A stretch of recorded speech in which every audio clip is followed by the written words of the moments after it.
जिन्नात पर ईमान भी, ईमान का मतलब ये यकीन रखना कि जिन्नात का वजूद है, ये भी ईमान का हिस्सा है। जिन्नात का मुनकिर भी इस्लाम से खारिज है, क्योंकि कुरान मजीद से, अहादीस से, तवातुर से ये बात साबित है कि अल्लाह ने एक मखलूक आग से बनाई है, एक मखलूक बनाई है नूर से, जिसको क्या कहा जाता है?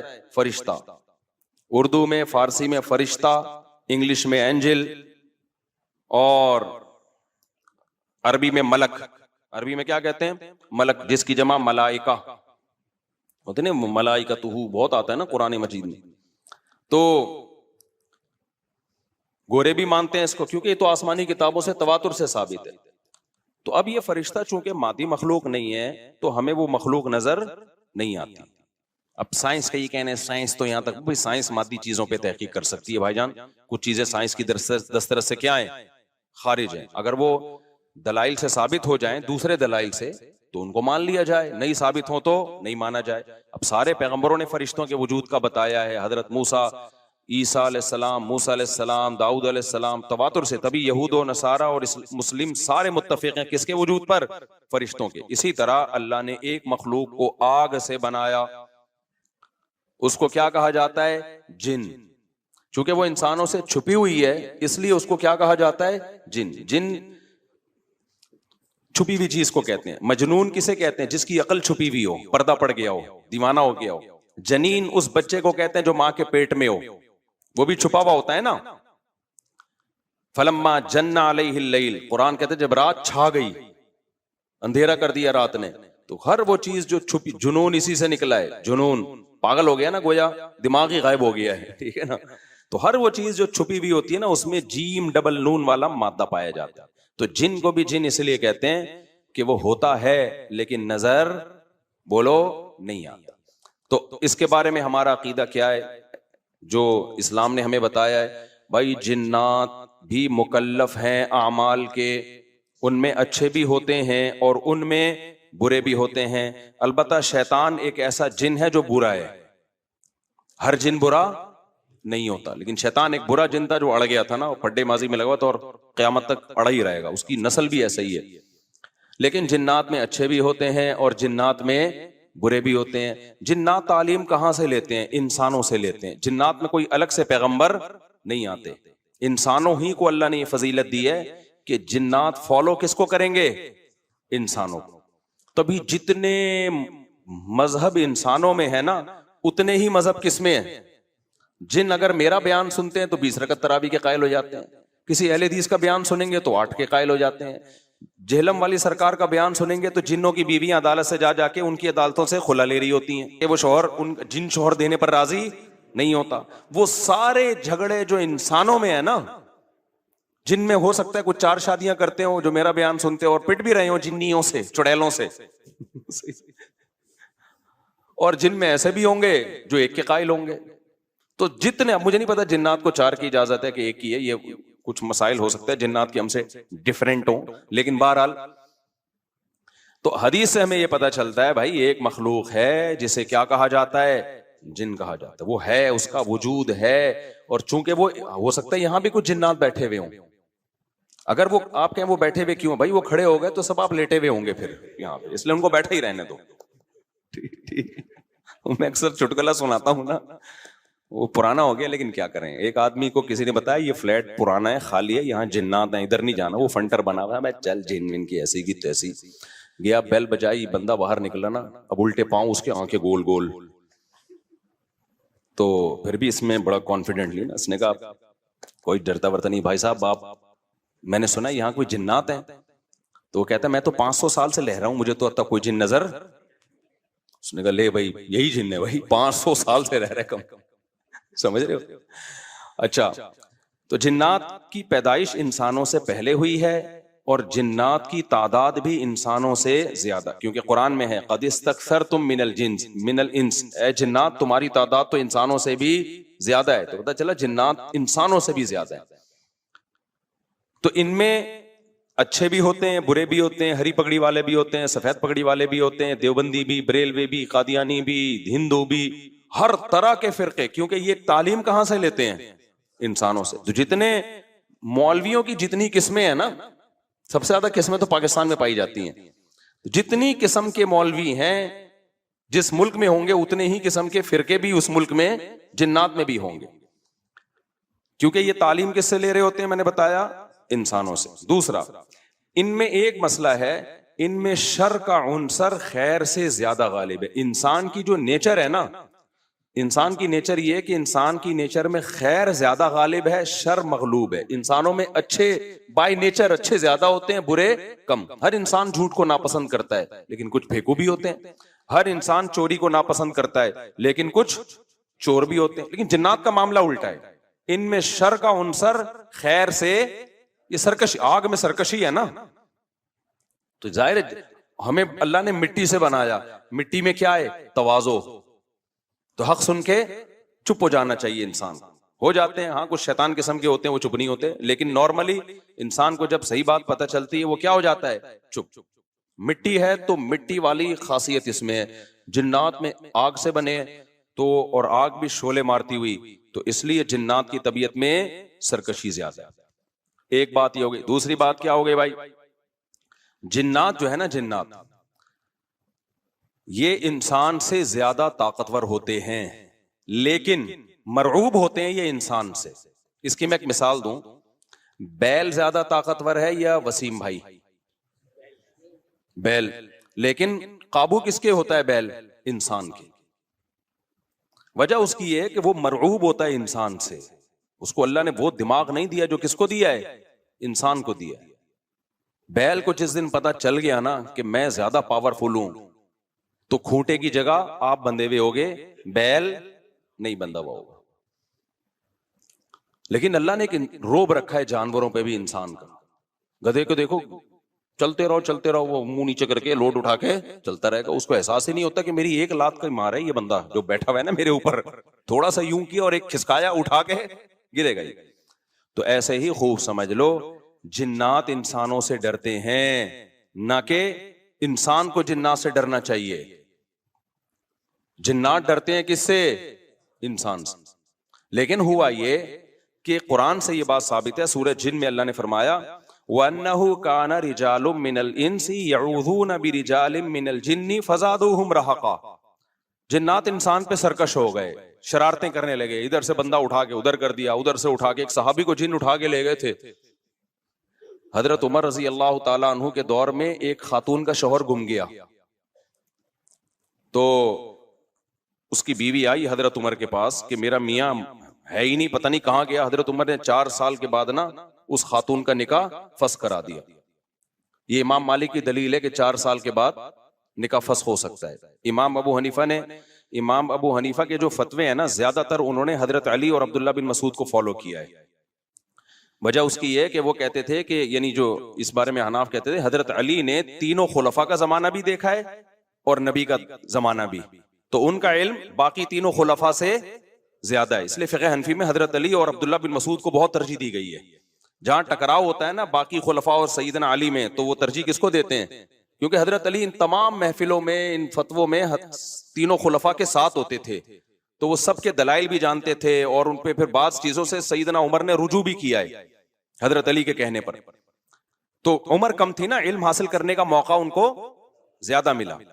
तो इसलिए हजरत अली का मौक़िफ़ जो मैंने खुला वाले उसमें रिकॉर्ड करवाया कि भाई नहीं, जब तक हमें पता नहीं होगा मर गया है, कहां गया, तो हम कैसे निकाह खत्म कर दें। बहरहाल हजरत उमर ने का ये कौल था, तो मालिकी फिक़ा में है, तो फ़िक़ह हनफी ने भी इसमें फ़िक़ह मालिकिया पे फतवा दिया है।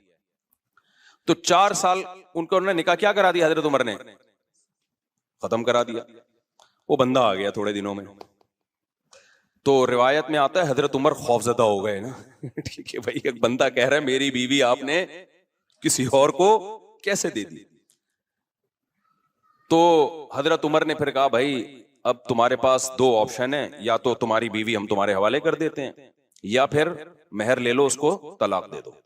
यानी हजरत उमर ने भी उस पुराने निकाह ही को बाकी रखा है कि भाई असल तो उसी की है ना, तो इसलिए अब मेहर लेके छोड़ दो उसको।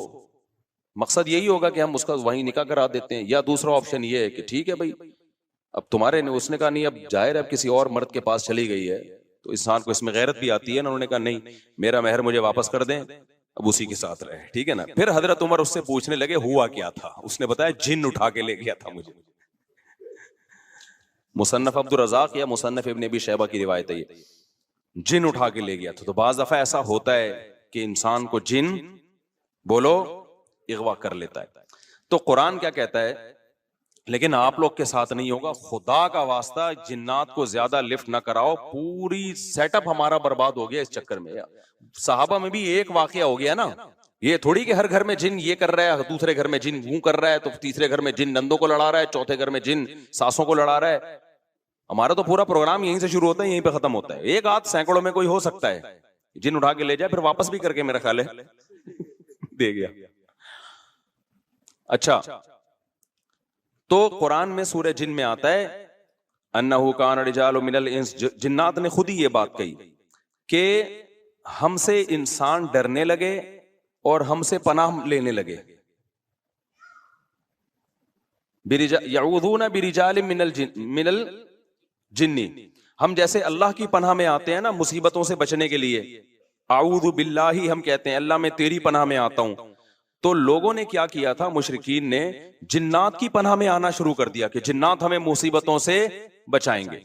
तो जब जिन्नात को यह लगा ना कि हम डरते हैं इंसान से और ये हमें इतनी वैल्यू दे रहा है कि ये मुसीबतों से बचने के लिए हमारा सहारा ले रहा है, तो इस चीज ने जिन्नात को इंसानों पे सरकश बना दिया और जिन्नात अपनी औकात से बाहर निकल गए। ये बिल्कुल ऐसा ही है जैसे कमजोर सा बारीक सा टीबी का मरीज हो और मोहल्ले के बदमाशों के दिमाग में किसी ने लाकर डरा दिया कि भाई ये देखने में ऐसा लगता है, अंदर से ये बहुत जरखेज है, बहुत खतरनाक है। बार बार जब ये प्रोपेगेंडा होगा तो वो जो पतला सा है ना उसको भी एहसास होने लगेगा शायद मैं वाकई में कोई बहुत बड़ा फंटर हूं।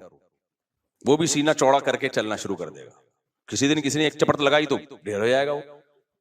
तो जब इंसान की नाजायज तारीफ होती है वो अपने बारे में गलतफहमी में मुब्तला, तो जिन्नात भी अपने बारे में ये समझने लगे कि यार ये इतने बड़े बड़े इंसान जो क्या क्या चीजें इजाद करते हैं, लोहे को पिघला के तलवारें बना ली इन्होंने और जहाज इजाद कर लिए, रॉकेट इजाद कर लिए, ये कर लिया वो कर लिया, तो ये हमसे डर रहे हैं। ठक ठक ठक ठक बड़े बड़े साइंसदान भी हमसे कांप रहे हैं कि पता नहीं मुझ पे किसी ने कुछ कर दिया है और ये जिन्नात ये कर सकते हैं। तो जिन्नात को लगा कि भाई ये इससे खेलो, इससे क्या करो, जैसे आपके जेब में बंदूक नहीं है लेकिन कोई डर रहा है।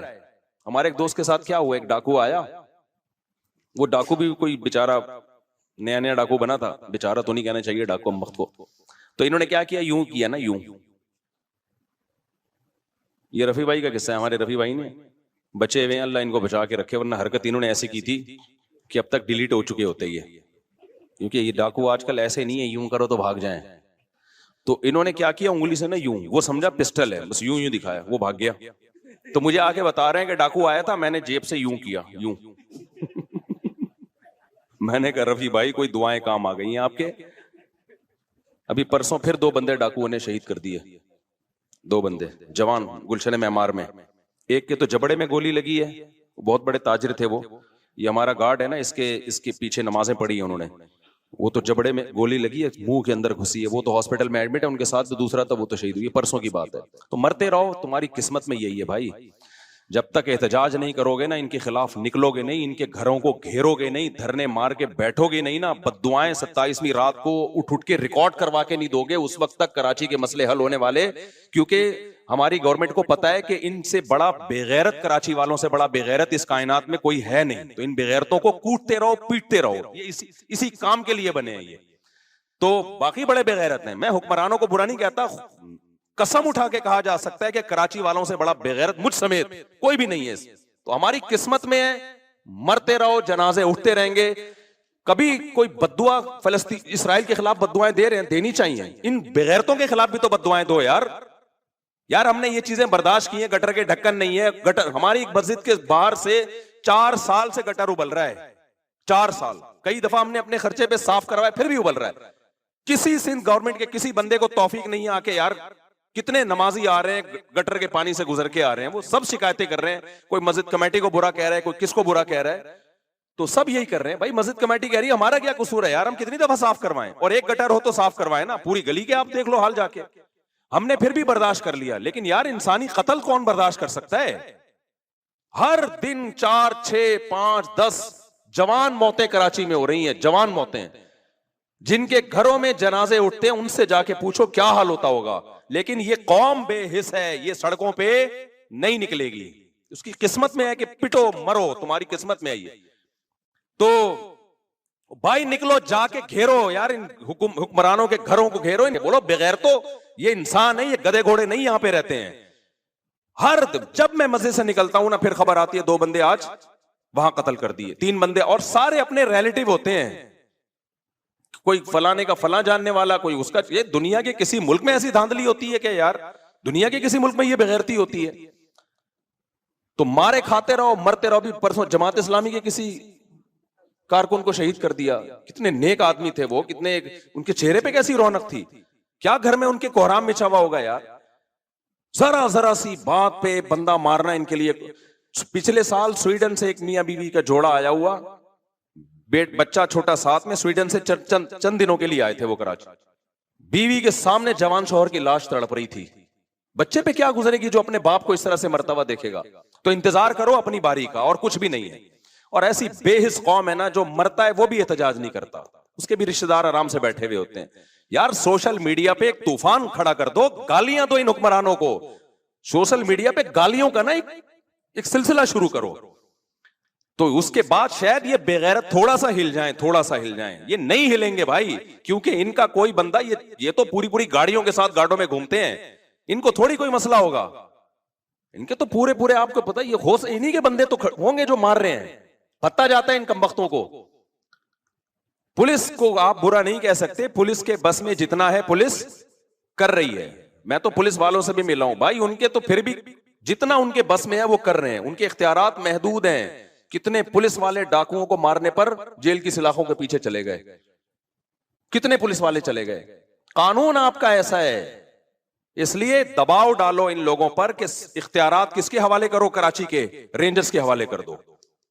कम से कम एक रिलायबल इदारा तो है ना, उसको इख्तियारात दे दो भाई पूरे। हमें सिविल गवर्नमेंट नहीं चाहिए, लानत भेजते हैं हम इस गवर्नमेंट के ऊपर। हर दूसरे दिन यार कोई बंदा मर रहा है, कोई कत्ल हो रहा है, गजा बनाया हुआ तुम लोगों ने कराची को, तो इख्तियारात कोई आवाज ही नहीं उठा रहा इस पे। मैं जब चीखता हूं, जब मैं देखता हूं यार एक बंदा तो बोले ना, एक बंदा तो बोले।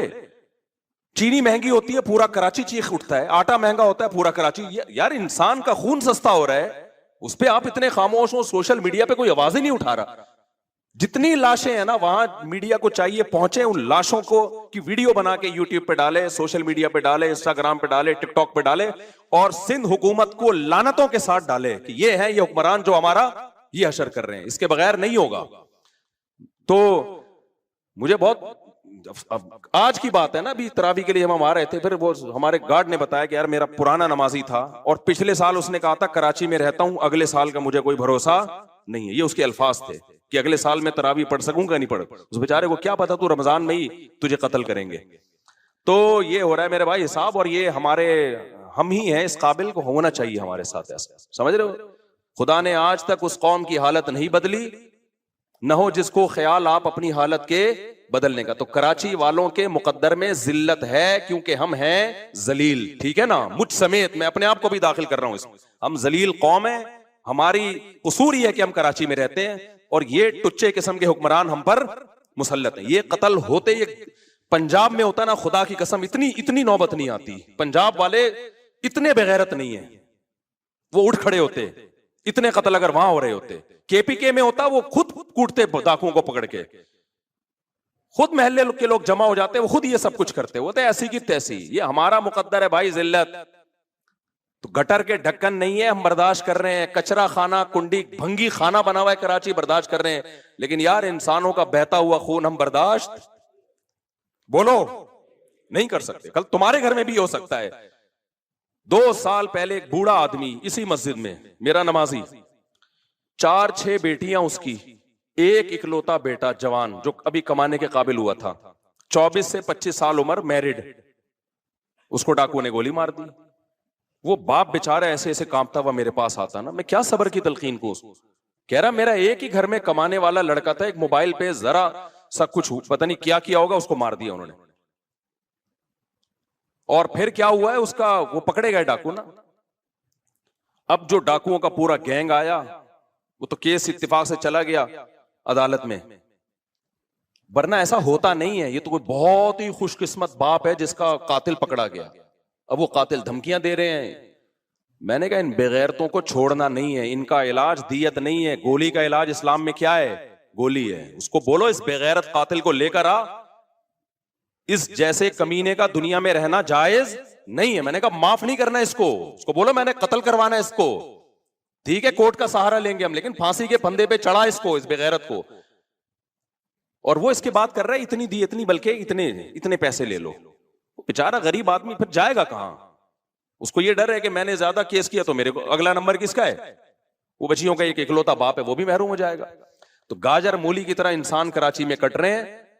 तो फेसबुक पे खुदा के वास्ते इन हुक्मरानों को बद्दुआएं तो दो यार, कराची के हुक्मरानों को। जो भी इसका जिम्मेदार है, मुझे नहीं पता कौन है, जो भी है खुदा के लिए उसका हाथ उठा के उसके खिलाफ क्या करो, बद्दुआएं तो करो ना कम से कम। चुप मत बैठो तुम, वरना पिटते रहोगे। और मुतालबा ये करो कि हमें ये नहीं चाहिए इख्तियारात किसके हवाले किए जाएं, रेंजर्स के इख्तियारात बढ़ा दिए जाएं।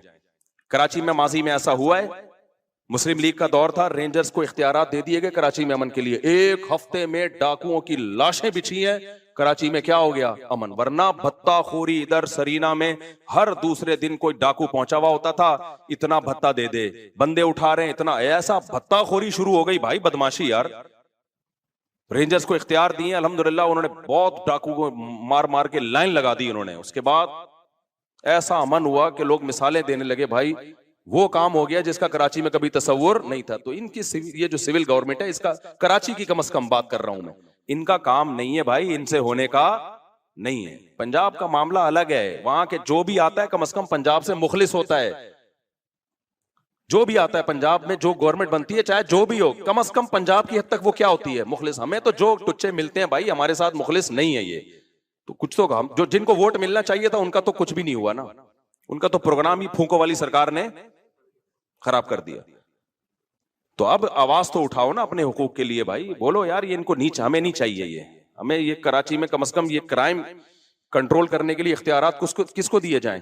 रेंजर्स को इख्तियारात दिए जाएं। फिर वो बंदे पकड़, पहले मैंने खुद देखे रेंजर्स के मुकाबले, हम यहां से जा रहे होते, रेंजर वाले उधर बंदा मार रहे हैं, उधर गोली चला रहे हैं, उधर ऐसा मजा आ रहा था कि यार चलो कुछ तो काम हुआ ना। अवाम किस हद तक करेगी ये? जी जनाब, सारा वो दर्स एक तरफ निकल गया, क्या करें जी। हजरत क्या फरमा रहे हैं आप? बंदा मार सकते हैं अपने सेल्फ डिफेंस के लिए, पूरी दुनिया में कानून है, बंदा मार सकते हैं। और अगर कानून नहीं है ना, इसका मतलब वो कानून किसी गधे ने बनाया बैठ के, कि एक बंदा आपको गोली मार रहा है और आप कहें नहीं मैं पुलिस को फोन करूंगा। बेवकूफ वाले कानून दुनिया में कोई भी फॉलो नहीं करता। कि डाकू यहां बंदूक लेके खड़ा हुआ है और आप कह रहे हैं चूंकि इस्लाम में तो फर्ज है ऐसे बंदे को अपने डिफेंस के लिए, बंदा क्या करे? बंदा, बिल्ली को भी इतना पता होता है कि मुझे कोई मार रहा है तो मैंने भी उसको आगे से रिप्लाई करना है। तो ये दुनिया में कोई कानून नहीं है कि डाकू बंदे को लेके खड़ा हुआ है मारने के लिए और आप पुलिस को फोन कर रहे हैं कि सर आइए बंदा पकड़िए आप। और पुलिस वाले भी अल्लाह का शुक्र है इसमें लोगों का साथ देते हैं। अगर आप डाकू मार देना तो अब तक की रिपोर्ट ये है कि पुलिस वाले कहते हैं कोई बात नहीं, ठीक है ना, डाकू होना साबित हो तो पुलिस फेवर कर रही है। लेकिन पुलिस के इख्तियारात भी क्या हैं? बहुत महदूद इख्तियारात। तो सारा मसला ये जो सिविल गवर्नमेंट है ना कराची की, इसका मसला है सारा। कहां से कहां चला गया यार। मैंने बहुत सब्र किया था कि आज मैं इस पे बात नहीं करूंगा, क्योंकि मुझसे तमीज से बात इस मौजू पर होती नहीं। अब मैं इतने अखलाक से बात करूं, देखें एक्चुअली हमारे यहाँ बकरों की तरह इंसान कट रहे हैं, खून, देखें ये तो नहीं होना चाहिए ना। ये बिल्कुल ऐसा ही हो गया। एक आदमी, सच्ची मुच्ची का केस है ये, एक बंदे का केस था, वो आया, पुराना किस्सा, किसी को नहीं पता चलेगा ना उसको पता चलेगा। तो उनकी वाइफ के हो गए कहीं ताल्लुकात, तो वो किस तरह बता रहे हैं, देखें एक्चुअली वाइफ मेरी फलाने के साथ इन्वॉल्व हैं, तो देखें ये बुरा है कि नहीं, आप मुझे ये बताएं। स्टाइल बिल्कुल यही। मैंने कहा जो स्टाइल है ना उससे इन्वॉल्व ही होना था उसने। दिल में मेरे आ रहा था कि जो आपका स्टाइल है ना ये, अबे यार ये कोई बात है यार, तो इतनी तमीज से तू बता रहा है यार। और बेगम भी क्या कह रही है, देखें आप खुद सोचिए, अगर कोई जज्बा बंदा मेरे जज्बात से खेल रहा है तो मेरी तो फीलिंग उसके लिए होंगी कि नहीं होंगी। ये चीजें हैं, आप खुद देखो हमारा हौसला कितना है। अल्लाह बचाए, अस्तगफिरुल्लाह, सबको बचाए भाई अल्लाह आजमाइशों से। किसी के साथ कुछ भी हो सकता है, अल्लाह से मजाक उड़ाना मकसद नहीं है किसी का, लेकिन फिल्में मार्केटों में और भी वाकयात हैं इस किस्म के, लेकिन वो सारा हमारा तफसीर का लेक्चर रह जाएगा। ऐसे ऐसे वाकयात हैं कि मैं इसलिए भी नहीं सुनाता वो बंदा ना समझ जाए कि मेरी बात कर रहे हैं। तो अभी तो मैं बहुत ऐसा वो करके बताता हूँ, कैमोफ्लेज करके, कि वो उसको पता ना चले कि किसी का मजाक उड़ाना तो मकसद नहीं है ना। तो अब मैं ये थोड़ी कत्ल के वाकयात में आपको बताऊं कि देखें सिंध हुकूमत को कुछ नहीं कहिए प्लीज, ये हमारे गुनाह है, जिसका यकीनन हमारे गुनाहों का अजाब है, लेकिन वो गुनाह क्या है, हम आवाज नहीं उठाते, ये गुनाह है। जो कौम नहीं आवाज उठाती उसके साथ ये होता है। कोई होश ही नहीं है यार। मैं तो अपने तौर पर बात करने की कोशिश करता हूं, पुलिस वालों से भी करता हूं, रेंजर वालों से भी करता हूं, उनके सबके पास एक माकूल जवाब है। उनके पास एक माकूल जवाब। पुलिस वाले तो कहते हैं अगर हम ना हो ना तो ये जितना जो थोड़ा बहुत घर से बाहर निकल जाते हो ये भी ना हो। पुलिस वाले तो बिल्कुल माकूल बात है, ये तो थोड़ा बहुत खौफ किसका है, 2-4 डाकू जो मरते हैं वो भी पुलिस के खौफ से मर जाते हैं। रेंजर वालों से भी मैंने बात की, मैंने कहा ये क्या है, तो कहते हैं भाई इख्तियारात नहीं है। एक ने गोली चलाई थी ना, याद है जब उसको केस हो गया था, अंदर हो गया था वो। तो इख्तियारात जब तक रेंजर्स के हाथ में नहीं आते मुकम्मल, उस वक्त तक कराची का बेड़ा गर्क, कराची को जंगी ज़दा इलाका करार दे देना चाहिए, समझ रहे हो। और अभी ये जो आखिरी रातें आ रही हैं इनमें ये केसेस और ज्यादा बढ़ेंगे। आप नंबर गिन लें कि कौन कौन दुनिया से जाने वाला है। ईद के बाद जो जो बच जाए ना, गिनती करें अपने घर के अफराद की। अल्लाह सबको आफियत में रखे। ना मर्द को देखते हैं, ना औरत को देखते हैं, ना बच्चे को देखते हैं, कोई नहीं। और 4-4, 6-6, 8-8 अब घूम रहे हैं बंदूकें लेके, 4-4, 6-6, 8-8 घूम रहे हैं। एक से लड़ो तो पीछे 6 बंदे और खड़े हुए होते हैं, और इतने ढीठ होते हैं, नशा किया हुआ होता है। इन पे चांटों घूसों का कोई असर बोलो नहीं हो। जितना मर्जी चांटे मार दो दोबारा फिर उठते हैं। ये कभी नहीं ऐसा होता कि 6 थप्पड़ लगे हो तो इंसान का बच्चा बन गया कोई डाकू, वो फिर उठेगा। क्या करें यार। बहरहाल तो जिन्नात के बारे में मैं रिपोर्ट पेश कर रहा था, वो इसका क्लिप बना के नहीं चलाया ना, छोड़ूंगा नहीं। ये भी है ना, क्लिपों में कुछ ट्यूशन करते रहते हैं अपनी तरफ से। ऐसा फुसफुसा सा क्लिप आता है मार्केट में, जो मैंने कहा होता है वो तो होता ही नहीं, तो पूरा है। अच्छा भाई मेरे भाई कहाँ चला गया, अब्बा से बोलना एडिट नहीं करना इसको, इसी तरह चलाना बगैर। तो इंशाल्लाह हम 27वीं रात में सिंध हुकूमत के लिए खुसूसी बद्दुआओं का एहतमाम किया। इस दफा सोच रहा हूँ 27वीं रात जो खत्म कुरान की रात में हम दुआएं मांगे ही नहीं, बद्दुआएं पे ही प्रोग्राम शुरू करें, बद्दुआओं पे ही खत्म करें। इस दफा दुआओं, हमारे यहाँ दुआ नहीं होगी खत्म कुरान पे, बद्दुआ होगी। बैनर लिख के लगाएंगे। हमारे यहाँ लोगों ने लगाया तो रो रो के दुआएं मांगी जाएंगी, मैं लगाऊंगा हमारे यहाँ चीख चीख के बद्दुआएं की जाएंगी, रो रो के भी नहीं। तमाम अहबाब से शिरकत की। अब बद्दुआ के अल्फाज मैंने इतनी कभी बद्दुआएं दी नहीं है, तो वो अल्फाज आप लोग से गुजारिश है कि सब लोग लिख के जिस जिस के दिल में जिस किस्म की बद्दुआ आ रही है ना, वो तमाम बद्दुआएं एक पर्चे पे लिख के मुझे दे दें। हदफ एक ही होना चाहिए उसमें कि किसको दे रहे हो, ठीक है ना।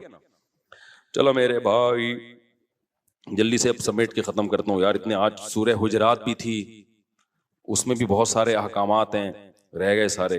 खैर जिन्नात के बारे में रिपोर्ट पेश कर रहा हूँ, वरना जिन्नात को न गुस्सा आ जाएगा कि वो इंसानों से डरते हैं, लिहाजा इंसान अगर उनसे डरना शुरू कर दे तो इंसानों पे हावी। इसी वजह से दो लोग तावीज गंडों में, फलीतों पे, पलीतों पे, आमिलों के पास जाते हैं। जिन चुड़ैल भूत का ताल्लुक भी उन्हीं से होता। तभी मैं कहता हूं आमिलों के पास, और आमिलों ने जिन्नात को कब्जे में नहीं किया हुआ होता। ये आमिल खुशफहमी में, जिन्नात ने इनको कब्जे में किया हुआ होता है। समझते हो ना। जैसे लोग अमेरिका को बुरा भला कह रहे हैं, इसराइल का साथ दे रहा है। अमेरिका कह रहा है भाई मुझे नहीं बुरा बोलो, मैं नहीं दे रहा, इसने मुझे गर्दन से दबोचा हुआ है, ये मेरी जेब से पैसे निकाल रहा है। तो वही कंबल वाला किस्सा है ना, वो कह रहा है मैं तो कंबल छोड़ू, कंबल नहीं छोड़ रहा मुझे, वो कंबल के बजाय रीछ निकलता है ना। तो वो कह रहे हैं मैं कंबल को छोड़ू, कंबल नहीं कम वक्त मुझे छोड़ रहा। तो यहां भी ये मेरे भाई मसला है कि क्या बात थी, कहां से कहां निकल गई। जिन्नात ने आमिलों को दबोचा हुआ होता है। तो जो लोग भी रूहानी आमिल के पास जाते हैं, जिन्नात देख लेते हैं, बोलते हैं यार इसका चैनल कुछ हमसे मिलता है, तो लिहाजा फिर वो वक्ती तौर पे ठीक हो जाते हैं। फिर और जो मज़ारों में जाते हैं ना इलाज के लिए, और कहते हैं हम बाबा के दरबार पे गए तो हम ठीक हो गए, वाकई वो ठीक हो जाते हैं। पता है होता क्या है, जिन्नात को पता होता है ये इस डिजाइन का आदमी है कि ये मज़ारों को मानने वाला है, लिहाजा जिन्नात उसके साथ करते हैं शरारत। फिर वो चला जाता है मज़ार पे, जिन्नात वो शरारत करना छोड़ देते हैं। जब छोड़ देते हैं तो इसको यकीन आता है यार ये बाबा की करामत है, थोड़े दिन में जिन्नात फिर कोई बड़ा स्क्रू ड्राइवर लाके उसको स्क्रू टाइट करते हैं। फिर वो कहता है यार बाबा के मजार पे जाओ, ये वाले छोटे बाबा हैं, वो वाले बड़े बाबा हैं, उधर जाओ, वो थोड़ी बड़ी खबर है, वहां रस ज्यादा होता है, फिर ठीक हो जाता है। ये होता है इन लोगों के साथ। वाकई आपने देखा होगा ना, माएँ वो जलाती हैं मिर्चें, टोटके करती है ना, और बच्चा ठीक हो जाता है, वाकई ठीक हो जाता है। लेकिन पता है क्यों? शैतान को पता होता है कि इस बच्चे की माँ का ईमान कामिल नहीं है, ये टोटकों पे यकीन करती है, लिहाजा शैतान ना बच्चे को चुटकियां मार मार के रुलाता है। फिर माँ कहती है मेरे बच्चे को लगी है नजर, और नजर का हल जो सुन्नत ने बताया है, भाई आऊज़ बिकलिमातिल्लाहि ताम्मा पढ़ो, ये जो दुआएं हैं, वो माँ क्या करती है, वो मिर्चें जलाती हैं कि धुआं होगा तो नहीं होगा, धुआं नहीं होगा तो पता नहीं क्या होगा, बच्चा वक्ती ठीक हो जाता है। फिर उससे ज्यादा थोड़े दिन में चीखें मारता है। फिर माँ फिर वो टोटके करती है, कहती है देखो मुफ्ती तारिक मसूद साहब तो मेरे अपने घर में नहीं, मेरी चल रही। मैं उस दिन घर में गया, मेरे बच्चे को मेरी मिर्चें जल रही हैं। मैंने कहा मैं सारी दुनिया में बयान कर रहा हूं, घर वालों ने कहा नहीं ठीक हो जाता है इससे। मैंने कहा खराब ही इसी से हो रहा है, छोड़ दो, रोने दो, चीखने दो, शैतान मायूस होकर अपनी फाइलें लपेट के चला जाएगा। जब शैतान देखता है ना यार इस पे तो कोई असर ही नहीं हो रहा, तो शैतान एक ही बच्चे पे थोड़ी फोकस करता है, कहता है यार किसी और को जाके चुटकी मारो, इनके माँ बाप पे असर नहीं हो रहा। तो जो मजारों पे जाके ठीक होते हैं, बीमार रहे, छोड़ दे मजारों पे जाना, थोड़े दिनों में खुद ब खुद ठीक हो। ये होता है। मैं आपको एक वाकया सुनाता हूं, उससे समझ में आएगा। हम एक गांव में गए, वहां सारे बिदती लोग रहते थे ना, तो वहां एक कब्र थी किसी बुजुर्ग की। अच्छा, उस कब्र के करीब जाके लेटो, लोग कहते थे ये बुजुर्ग लात मारते हैं, और बंदा लुढ़कता हुआ कब्रिस्तान की दीवार से जाके लगता है। वाकई होता था ऐसे, बुजुर्ग तो लात नहीं मारते थे लेकिन होता था। हमने कहा चलो जाके, हमने कहा ड्रामा है, कुछ भी नहीं है। उन्होंने कहा नहीं ड्रामा नहीं, सच्ची मुच्ची में हो रहा है। अच्छा, हम गए, इतना मोटा बंदा लेटा, एकदम लुढ़कता हुआ कब्रिस्तान की दीवार तक क्रॉलिंग। वाकई लग रहा था कोई इसको धक्का दे रहा है, खुद नहीं जा रहा था वो, जो लेट रहा है घूमता हुआ कब्रिस्तान की दीवार। तो उन्होंने हमें कहा देखा, ये होते हैं बुजुर्ग। मैंने कहा यार ये फुटबॉल के कोई खिलाड़ी रहे हैं, ये बुजुर्ग हैं, ये क्या हैं? मुझे पता था अगर ये बुजुर्ग हैं तो ये काम नहीं कर रहे। बुजुर्गों का काम ठुड्डे मारना थोड़ी है यार, कर भी नहीं सकते। अगर ये इनमें ये ताकत होती तो जब इनको गुस्ल दिया जा रहा था एक चमेट लगाते रखे, ओए मैं खुद मग्गा डालूंगा अपने ऊपर, तुम क्यों मेरे जिस्म पे हाथ लगा रहे हो? तो अंदर से बैठ के ना लाते मार रहे हैं। मेरा मकसद किसी बुजुर्ग की तौहीन नहीं है, हो सकता है वो बुजुर्ग हो, लेकिन अगर हैं तो भाई ये काम बुजुर्ग नहीं करते। अब क्या था, अब बारी आई हमारी। अच्छा, मेरे साथ एक और मौलाना थे, बहुत छोटा कद था उनका, दुबले पतले, उनका नाम ही हमने मुल्ला मुख्तसर रखा हुआ था। यानी मेरे दोस्त थे पुराने, लेकिन इतने दुबले तलबा तो आपको पता है शरारती होते हैं ना, तो हमने उनका नाम रखा हुआ था मौलाना मुख्तसर। जैसे एक मौलाना थे हमारे मदरसे में, अब्दुल बाकी नाम था उनका, वो भी छोटे से दुबले से। एक कारी साहब के साथ उन्होंने तजवीद ठीक करना शुरू कर दी। वो कारी हो तो चिखवाते हैं, आपको पता है, वो कारी इतना जोर जोर से हा बोलो, हा आइन, इतनी चिखवा रहे हैं। हमारे एक तालिब इल्म ने कहा यार मौलाना अब्दुल बाकी थोड़े से बाकी रह गए हैं, इनको मजीद खत्म ना करो। वाकई एक तो वैसे ही छोटे से, तो उन्होंने कहा अब्दुल बाकी मजीद थोड़े से बाकी रह गए यार, इतना जोर ना लगाओ। तो वो इतना पतला सा तालिब इल्म था, उनका नाम था मौलाना मुल्ला मुख्तसर कहते थे हम उनको। अब क्या हुआ है कि मैं जाके लेटा, मैं लेटा तो कोई लुढ़की नहीं आ रही। उन्होंने कहा ऐसे करो, अपनी आंखें बंद कर लो, ये हाथ यूं रख लो। हमने हाथ यूं रखा, फिर भी नहीं हो रहा कुछ। उन्होंने कहा सूरह फातिहा पढ़ो। मैंने सूरह फातिहा पढ़ी, फिर भी नहीं हो रहा। सूरह इखलास, सूरह फलक, सूरह नास, सब कुछ पढ़ लिया। उन्होंने कहा अच्छा एक दफा खुद थोड़ा सा मूव करो। हमने वो भी कर लिया, कुछ भी नहीं हुआ। बड़े हैरान हुए कि यार ये मसला क्या है। फिर वो मौलाना मुख्तसर आए ना, जो बहुत ही लाइट, वो लेटे, कुछ भी नहीं हुआ। तो उन्होंने कहा तुम्हारा अकीदा ठीक नहीं है। अच्छा फिर क्या हुआ? हमने कहा बाप लेटो। कमाल की बात यह है कि अब वो लेट रहे हैं तो वो भी नहीं, उनको भी कुछ नहीं हो रहा। अब वो लेटे ना आके, जो पहले लुढ़क रहे थे, जिनका दिमाग बिदती था, वो लेटे हैं, वो नहीं लुढ़क रहे। वो कह रहे हैं ये हो क्या गया हमें, पहले तो लात पड़ती थी, हम घूमते हुए जाते थे। तो फिर उन्होंने कहा ये सब तुम लोगों की वजह से हुआ है, तुम लोगों का बुजुर्गों पे ईमान नहीं है, अकीदा नहीं है, अकीदत नहीं है, जिसकी वजह से बुजुर्ग क्या हो गए हैं, बुजुर्ग की यानी यूं समझो कि नाराज हो गए, ठीक है ना।